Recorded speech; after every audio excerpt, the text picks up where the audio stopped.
This presentation of the big game is made possible through the kind support of Tangipahoa Parish Tourism, your guide to the crossroads of Louisiana. North Oaks Health, improving lives. Every time, every touch. Gateway Forward. Gateway gives the deal. And the Northshore Community Foundation. You can make a difference. We make it easy. Tangipahoa Parish is home to the strawberry capital of the world and the premier destination for family fun and adventure. Whether you're looking to visit one of our historic museums, grab a bite to eat at our amazing restaurants, or attend an exciting local event, there's always something to do in Tangipahoa Parish. Tangipahoa Tourism is proud to support the Southeastern Channel in its mission to educate and inspire young media professionals right here in Tangipahoa Parish, the crossroads of Louisiana. Drop, yo!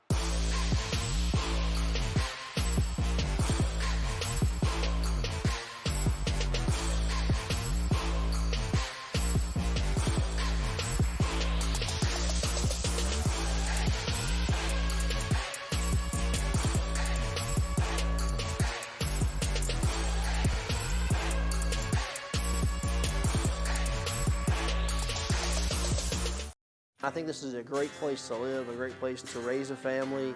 This is just a place that we love. I think it is your responsibility to support that community that you're in. And that's something that we've always done here and something we're very proud of. Sponsoring Little League and sponsoring the high school and sponsoring the university. And I just feel like that's as much of our responsibility to be visible in the community and show that we're here and we're a part of what's going on with our neighbors and our customers.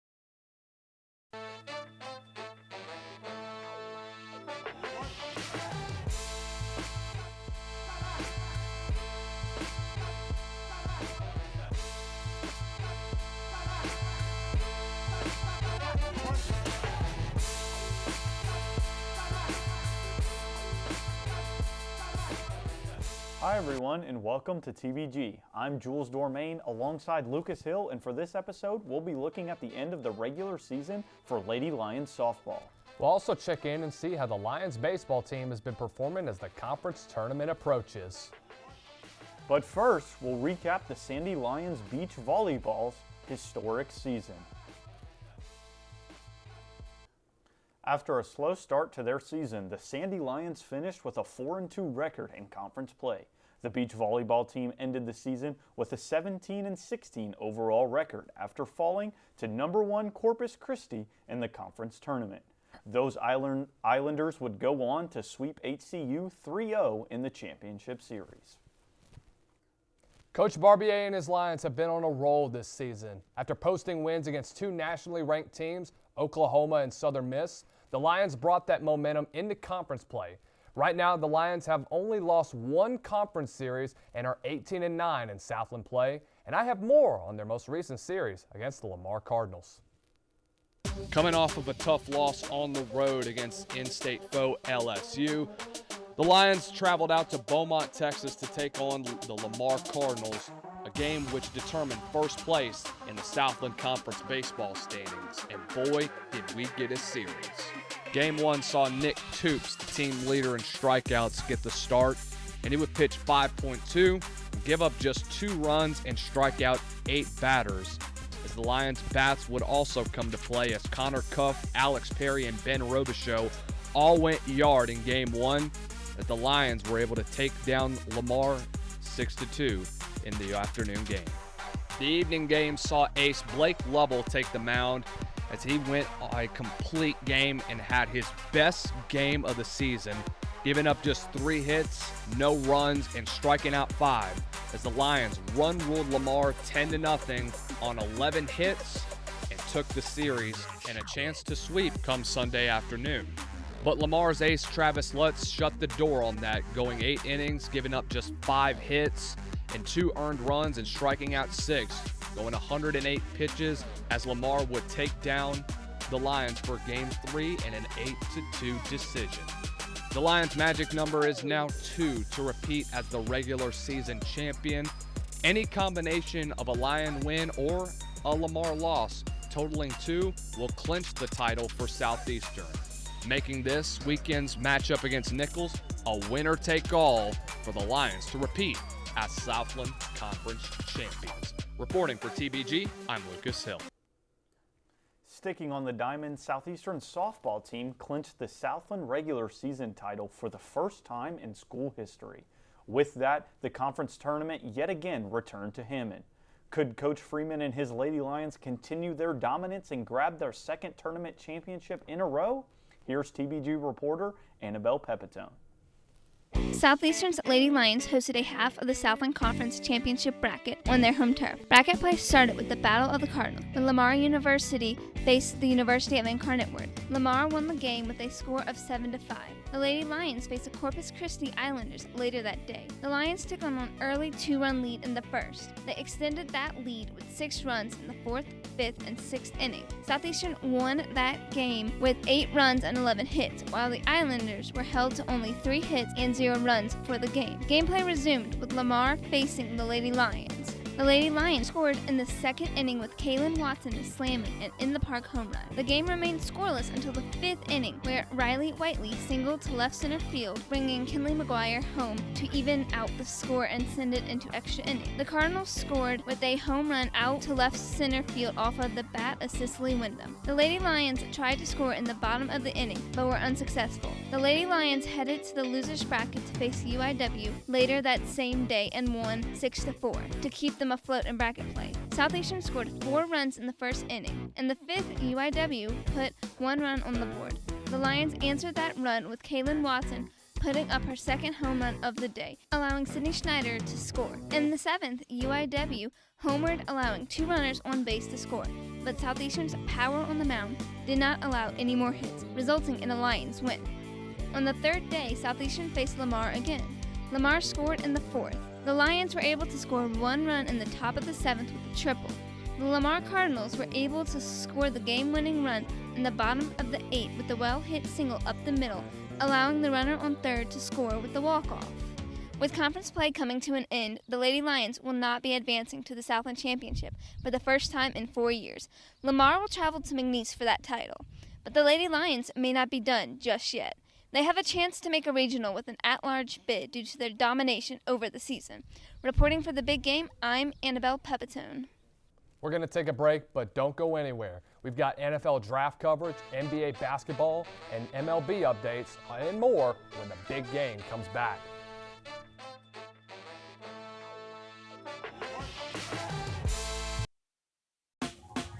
Last week, Brandon met a girl on a dating app.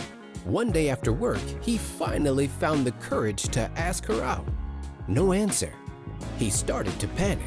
Was he being too pushy? Maybe it was too... Hey, sorry I didn't respond. I was driving.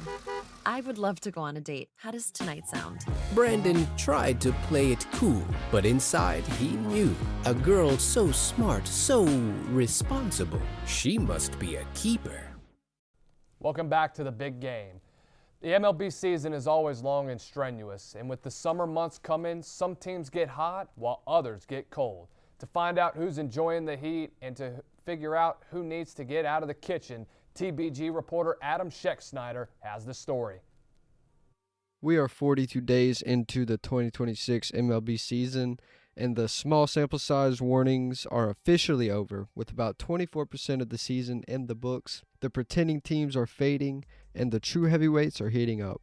From walk-offs to dominant gems on the mound, the road to October is on the rise.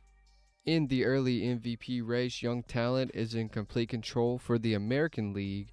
Yankees first baseman Ben Rice is putting up video game numbers, hitting .343 with a 1.214 OPS, while showing some pop, hitting 12 home runs.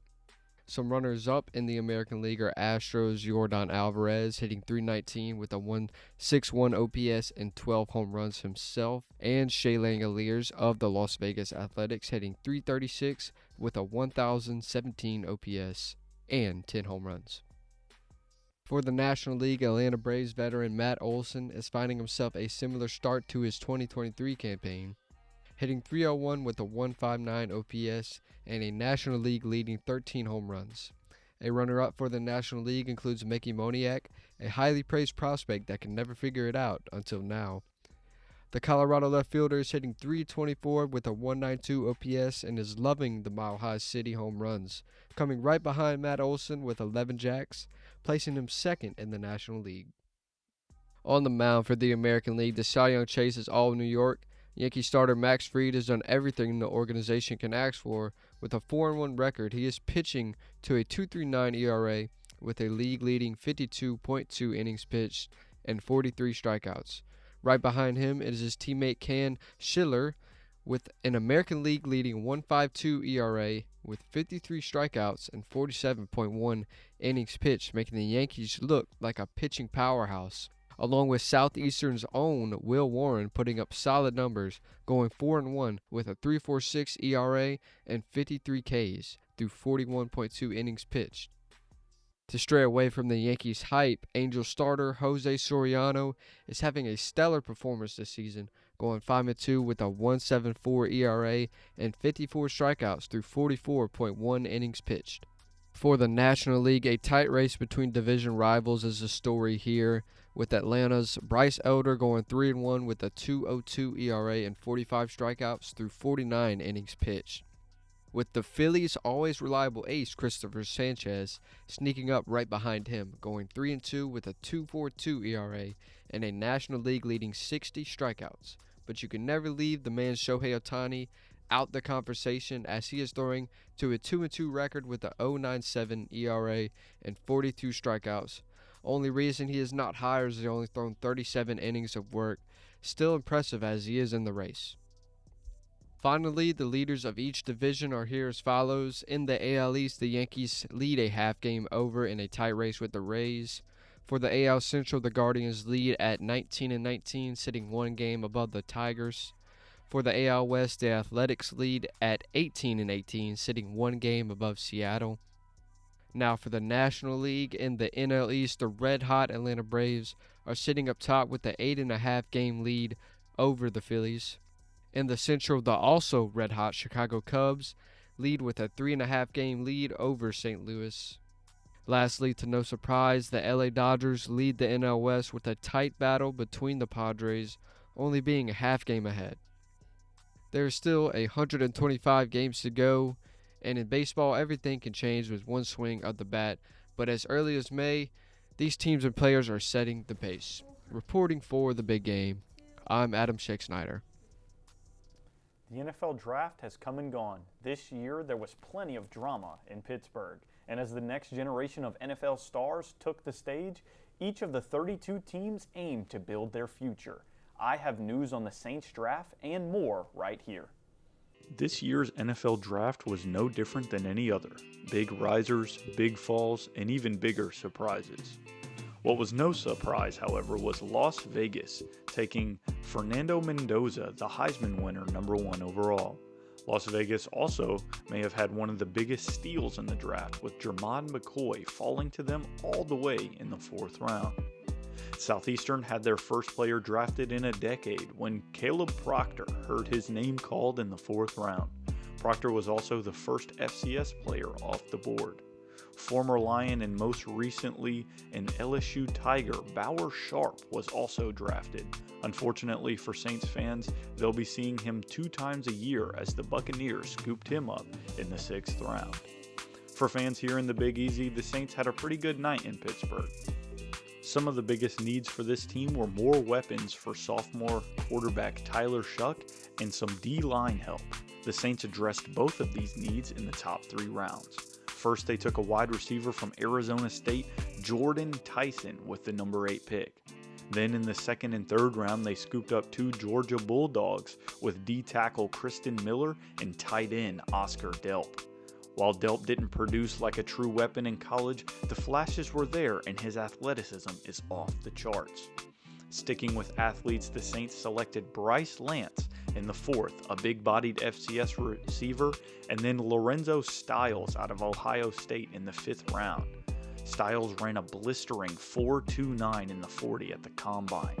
And to round it out, they took a lanky corner out of Iowa, TJ Hall, in the 7th round.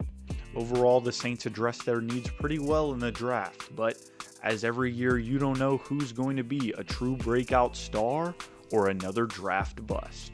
Reporting for the big game, I'm Jules Dormain. The end of April means one thing for the NBA. 16 teams vying for the coveted Larry O'Brien Trophy. Unfortunately for 15 of them, only one gets to take it home. TBG reporter Sophia Daniels has the recap of the first round highs and lows. Playoffs first round brought intensity, close matchups, and multiple series that came down to the final game. One of the most competitive series featured the Detroit Pistons and the Orlando Magic. Orlando opened with a Game 1 win, but from there, the series went back and forth. Matchups like this don't usually reach a Game 7, but both teams continued to respond to each other throughout. In the end, Detroit pulled away in the final game and won the series 4-3. It was a similar situation between the Boston Celtics and the Philadelphia 76ers. Boston started strong with a dominant Game 1 performance, but Philadelphia answered and kept the series close. The two teams traded wins, pushing it to a Game 7. Philadelphia finished the series with a 109-100 win, taking the series 4-3. The New York Knicks and the Atlanta Hawks also had a competitive stretch early, but New York created separation late in the series and won it 4-2. The Cleveland Cavaliers and the Toronto Raptors went back and forth across multiple games, eventually reaching a Game 7. Cleveland secured the final game 114-102 to win the series 4-3. In the Western Conference, the Oklahoma City Thunder delivered the most dominant performance of the round, defeating the Phoenix Suns in 4 straight games to complete the sweep. The San Antonio Spurs built control to their series against Portland Trail Blazers and closed it out in 5 games.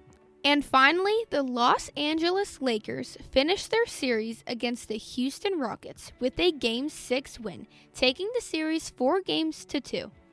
From multiple Game 7 matchups to a sweep in the West, the first round showed just how competitive this postseason is. Reporting for the big game, I'm Sophia Daniels. We're going to take a break, but don't go anywhere. When we come back, we've got a preview of the WNBA season and the last of Lying Up and Lying Down for this semester. Don't go anywhere.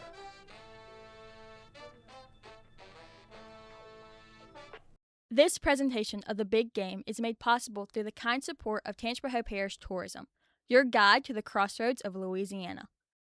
North Oaks Health, improving lives. Every time, every touch. Gateway Forward. Gateway gives the deal. And the Northshore Community Foundation. You can make a difference. We make it easy. Tangipahoa Parish is home to the strawberry capital of the world and the premier destination for family fun and adventure. Whether you're looking to visit one of our historic museums, grab a bite to eat at our amazing restaurants, or attend an exciting local event, there's always something to do in Tangipahoa Parish. Tangipahoa Tourism is proud to support the Southeastern Channel in its mission to educate and inspire young media professionals right here in Tangipahoa Parish, the crossroads of Louisiana. Drop, yo!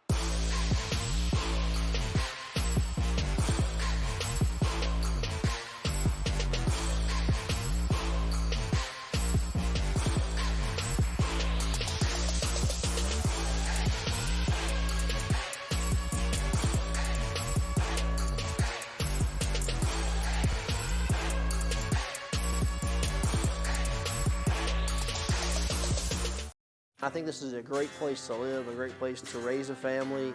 This is just a place that we love. I think it is your responsibility to support that community that you're in. And that's something that we've always done here and something we're very proud of. Sponsoring Little League and sponsoring the high school and sponsoring the university. And I just feel like that's as much of our responsibility to be visible in the community and show that we're here and we're a part of what's going on with our neighbors and our customers.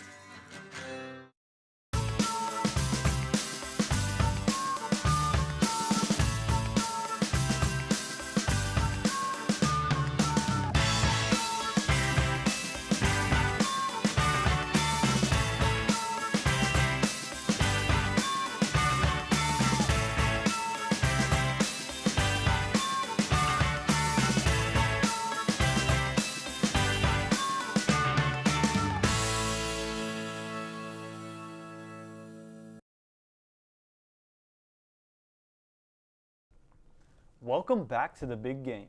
With the culmination of a few unbelievable draft classes in a row, the WNBA is bigger and better than ever. With the potential of expansion on the horizon, a new season dawns on the Women's Basketball League. TBG reporter Adam Bell has more on this. Basketball is back as the WNBA season is here and opening week has come upon us, and the slate of games look fantastic. First on the slate of games, we have the Connecticut Sun taking on the New York Liberty. The Liberty are coming in as serious championship contenders loaded with talent and expectation. On the other side, the Suns are known for their physical defensive style of play. They're tough, they're disciplined, and they're never an easy out. This feels like a playoff type game right from the start, and it's a great early test for both teams to set the tone for their season. Next, we have the Dallas Wings taking on the Indiana Fever. The Fever bring a ton of attention, especially with Caitlin Clark leading the way. While the Wings have a young, talented core led by back-to-back #1 overall picks, AZ Fudd and Paige Beckers that's ready to compete at a high level, this game has a lot of potential to turn into a real rivalry. And it's one of those matchups where you're watching to see which team is ready to take the next step. Last and certainly not least, we have the finals rematch between the Phoenix Mercury and Las Vegas Aces. The Aces are coming in as defending champions, and they've already shown that they're the team to beat in this league. But the Mercury are coming back with something to prove. This game is all about redemption, pride, and dominance. We're going to find out early if Phoenix can close that gap or if Las Vegas is still sitting comfortably at the top. Reporting for the big game, I'm Adam Bell, signing out. Well, I think we know what time it is. It's time for some Lion Up, Lion Down. I'll get us started. Obviously, we talked about it a little bit before, but baseball only needing to win one more series to clinch the conference title for the regular season. I mean, that's a huge Lion Up. Yeah, I would agree more. I mean, when you have 2 games left in the regular season to just clinch a second straight regular season title, a lot has really transformed in the Bobby Barbier era. A lot of props to him. A lot has really transformed since taking over and back in 2023. Sad transition, got to go to a Lion down. Sucks for softball. Great regular season. Tough stretch going into the Southland Conference tournament. It's a different animal when you go into that side of the bracket. A lot of expectations for you, but they have the resume to get into the NCAA tournament. You have 2 very quality wins so far this year. Had some losses against 2 teams that were, I believe, the 1 and 2 teams in the nation in Oklahoma and Texas, but quality resume should be enough to get them into the NCAA tournament, but obviously that falls into the hands of the decision makers of the softball committee, doesn't it? Yeah, I mean, you wish you could have got it done at home, especially since you're hosting the tournament here. I mean, you wish you could have got it done in that tournament, but ultimately it is on the hands of those committee members. But another key fact about this softball team is that they're leading the nation in triples, and they're 3rd in ERA. I mean, this is a historic season for the Lady Lions, and I think it would be a shame if they didn't make a regionals. I think the bats have been really phenomenal in the Rick Freeman era, and that's a big point of emphasis to them. But let's go back to something positive for our Lion Up. Caleb Proctor and Bauer Sharp, man, 2 Lions. Well, one a former Lion, I should say. But I'll start off with Caleb Proctor. Dominant season this past year. Guy's a tweener. Guy that can play a 3 and a 5 tech in Arizona.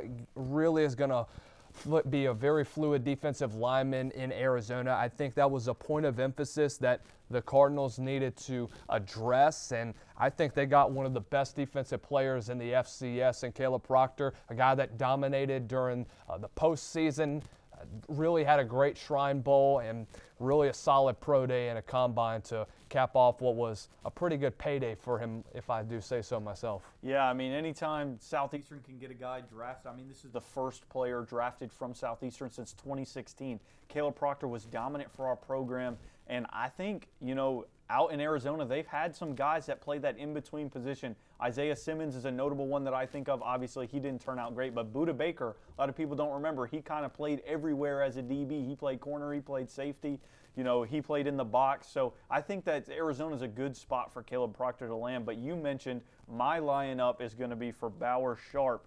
He gets drafted by Tampa. Unfortunately, for Saints fans, you're going to have to see him a couple of times a year. He was a monster athlete for Selfo during his time here. Ends up transferring, going to Oklahoma, staying there for a year, and then joined this struggling LSU team last year. But I think he could be an underrated pickup, especially for a team that was looking to upgrade at tight end.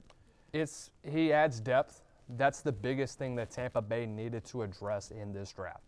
Bauer's a guy that I think can play just about anywhere on the field. I think the biggest thing that he needs to improve on is his run blocking. That, I think, is what hindered him this past year at LSU, and a weakness that got exposed as the season went along. But high ceiling for him, and hopefully Tampa Bay can develop him into a phenomenal player.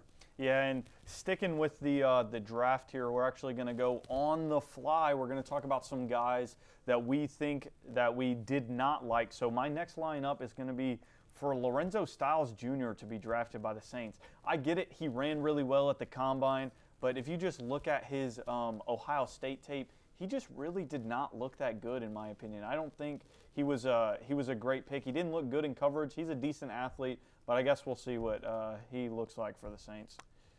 I'll counter that with my lying down. The tight end room is already pretty deep for the Saints. You brought in Noah Fant in free agency. You have a guy in Juwan Johnson that kind of plays that tight end / bigger slot receiver role, and you go out and draft Oscar Delp. I think if you're Mickey Loomis, you're looking back on this pick and thinking, okay, we got a blocking tight end. We got a guy that has a bright future with us. But you look at some other names, Jack Endries from Texas, who fit in well with the Steve Sarkisian system for a little while, was at Cal before, was productive there. Eli Raridon, who was in the Mike Denbrock offense at Notre Dame. I would have picked Raridon over Oscar Delp because of the athlete that Raridon is compared to Oscar Delp. I'm not saying that Oscar Delp isn't a bad athlete. I think Eli just has a bigger upside to him, and I think there's more that Kellen Moore can get out of Raridon rather than a guy like Oscar Delp. But again, that's why I'm not being paid to be a scout or a general manager. Yeah, me personally, I actually kind of liked the Oscar Delp pick. I don't think it was that bad. You know, a lot of people talk about, you know, how deep that tight end room is. But if you look at the contracts, Juwan Johnson's on a short-term deal. Noah Fant's on a short-term deal. You draft a guy, you know you got him at least for the next 4 to 5 seasons. So, I mean, that could just be a look into the future for the Saints. But for our last lineup, I'm going to say lineup for all of our graduating seniors here at TBG. Me and Lucas, we're both one of them. And I just want to say thank you to everybody who's been a part of my journey here at Southeastern. I want to say thank you to Robin Roberts and everybody that was a part of this building that gave us this beautiful new set. And I'm going to shout out 2 more of our seniors that you aren't going to see today. Will Sensley, he's not here, but Jaleel Hutton, he's actually directing this episode. So a big shout out to him. Lucas, you have anything you want to add? If you're in this department and if you're getting an opportunity to do this, don't say no. Take advantage of every opportunity that is presented towards you. You get to cover different bowl games. You get to go cover NFL games if you're fortunate enough to do so. Take advantage of your chances. Don't wait for a handout to come your way. Go above and beyond what the standard is. That's pretty much all I have. Thank you to the Southeastern Channel for doing so much for us and We couldn't be more grateful as we exit the building and a new generation comes forward. Yeah, I couldn't have said it better myself. I think there's a great amount of opportunity here. You just got to take advantage of it. But that'll do it for this episode of The Big Game. For more information on Lion Athletics, visit www.lionsports.net. And for more of us here at TBG, visit thesoutheasternchannel.com. So for Lucas Hill and the entire Big Game crew, for the last time, I'm Jules Dormain. Thank you for watching, and they'll see y'all next semester.